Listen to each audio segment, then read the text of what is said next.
একবার খেলে বারবার মনে পড়বে সেই আসল স্বাদ দেশি মুরগি জাল ভুনা তরকারি। সবাই কেমন আছেন? আসসালামু আলাইকুম। তো এখানে প্রথমে মশলা দিয়ে সব রকমের মশলা দিয়ে একটু কষিয়ে নিলাম। পানি দিয়ে একটু কষানোর পর মাংস দিয়ে দিব। তো এখানে ভেজে রেখেছিলাম দেশি মুরগির মাংস, তো এখানে ভেজে রেখেছি দিয়ে দিলাম। দিয়ে এখানে রসুন ও কাঁচামরিচ দিয়ে দুধ দিয়ে একটু আবার একটু রান্না করে নিব। তো এখানে দিয়ে পানি দিয়ে আবার একটু রান্না করে নিলাম।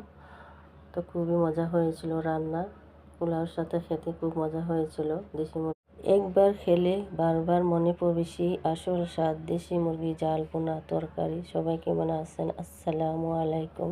তো এখানে প্রথমে মশলা দিয়ে সব রকমের মশলা দিয়ে একটু কষিয়ে নিলাম। পানি দিয়ে একটু কষানোর পর মাংস দিয়ে দিব। তো এখানে ভেজে রেখেছিলাম দেশি মুরগির মাংস, তো এখানে ভেজে রেখেছি দিয়ে দিলাম। দিয়ে এখানে রসুন ও কাঁচামরিচ দিয়ে দুধ দিয়ে একটু আবার একটু রান্না করে নেব। তো এখানে দিয়ে পানি দিয়ে আবার একটু রান্না করে নিলাম।